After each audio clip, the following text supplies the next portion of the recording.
Moon Boy by Bleu. If it wants to pop up on my damn Spotify right now, No which it worries. doesn't It want to. is a trap and B album, which is very much like auto tune, auto crooner type deal. It's 15 It's songs, 49 minutes long. there we go. Thank you. In the words, in the words of last week's podcast, there's already two guys named Baby already doing this. Do something fucking different. And that's the story of Moon Boy. Do something fucking different, because there are like three songs that sound almost identical to each other. And I had to stop and pause it and rewind and go to those other tracks. I'm like, I'm not going crazy, right? I didn't put this on repeat. No, they're different songs, but they sound so eerily similar to each other that it just goes bland.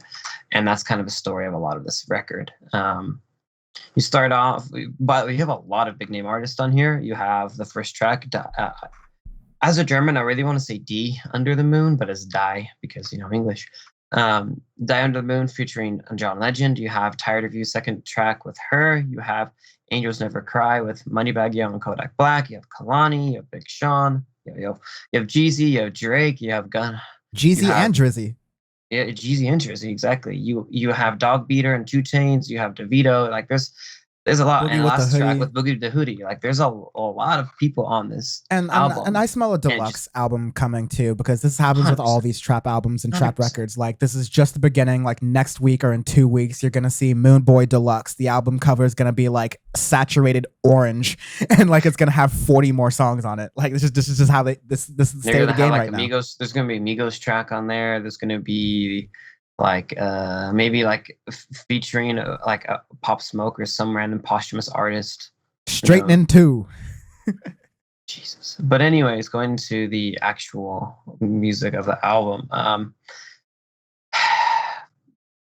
Musically, there isn't honestly a lot to say, because we have had so many of these albums come out already. It's a very, very saturated market. But it starts off with Die Under the Moon with John Legend, and immediately you can hear like the auto tune and everything else that's on there, where it's just like, okay, great, strap yourselves in. We're about to have another one of these doozy albums, and it's really, really bland. Even the tracks like I've got Tired of You with her, like her sounds great, but the production of it is so boring that it almost drowns out her, like the feature, because of how bad the production is.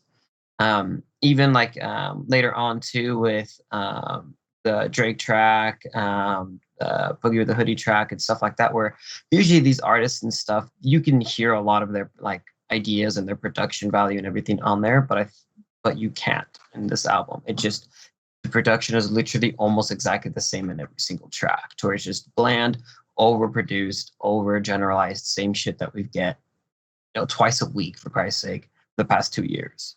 Yeah. And, Just to echo that, like the thing that has been the theme in 2021 is that trap as a genre has matured, and so it doesn't like it. The production wise, it's rarely ever terrible, like just absolutely offensive to the ears anymore. But it still can get very bland very quickly and get very unimaginative, and that's what you get here. Nothing's necessarily like offensive sounding. It's just very, very bland, like very, very, very bland. And this is, I will say, a lot of things are trap and it's just like straight up rapper. This is someone who's like auto crooning, not singing. This is auto crooning. You're crooning, but like an auto tune, and it's. I want to say it's reminiscent of like, Black, who's like really good at this, like things like East Atlanta Love Letter and stuff like that. But like, yeah, Black with a 6. But he doesn't use the auto tune, like layer it this immensely, this intensely. Black has some genuine talent, has at least some pretty good, decent tracks. Like there was that record 2 years ago that I actually enjoyed it pretty well. Yeah. East Atlanta Love Letter. It was very good. But this is it. You get the songs on here. I think there were a couple of tracks on here that I started to think were a little bit like interesting, but really just sort of becomes like a pick your favorite artists or whatever that are on there. Like I guess you sort of had something with got it. Oh yeah, Way More Close, Stuck in a Box with Young Bleu and Big Sean, where you kind of have almost a match. If you pair Young Bleu with a rapper, it contrasts and you get enough variety in the song to get something that kind of works, but you have to kind of like be into that rapper, right?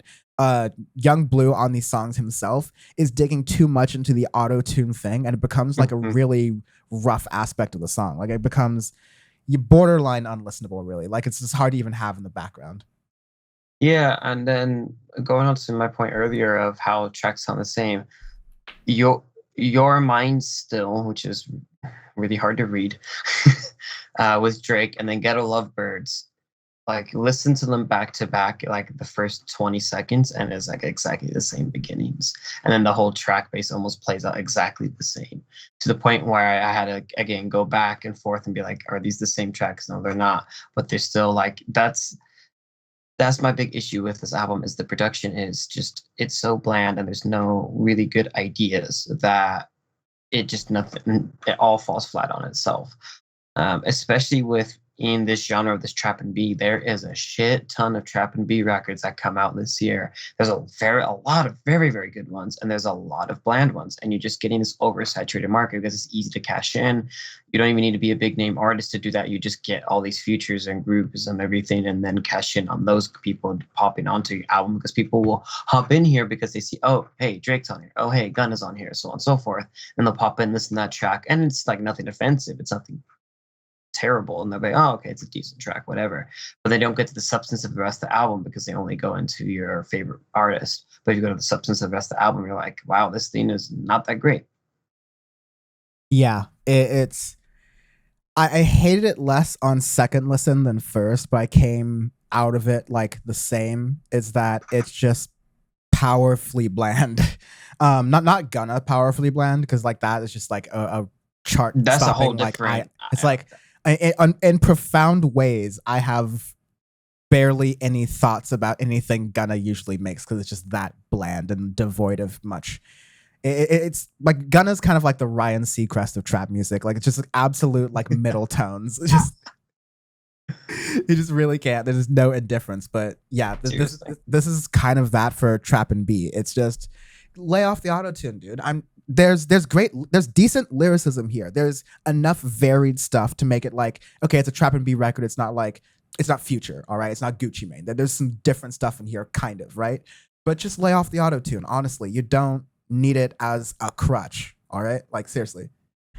Anyways, that dude that always wears hats because he doesn't want to do his hair and relies on that on the crutch, and you're like, get some different style in your life, man.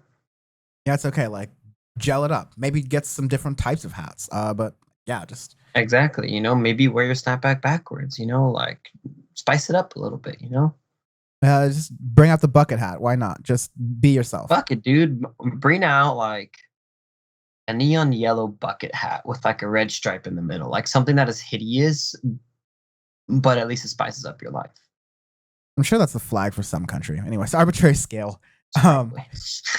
Arbitrary scale is times when Kanye West said an album would come out and didn't deliver. This is going to be that time that, for me, this is going to be when Kanye West went to Africa to try to make a record. And Kim Kardashian was like, it's going to be fucking cat. Kanye's got me turned around, got me feeling bad for Kim Kardashian. She was trying to like show up for her husband, like, listen, Kanye's hard at work. This album's going to come out soon. It's going to come out like after Thanksgiving. It's going to be really great. Y'all are going to love it. It's going to be amazing. I've heard it's great. Homie's still working on it in between like penalty kicks right now. 2 years later. About that.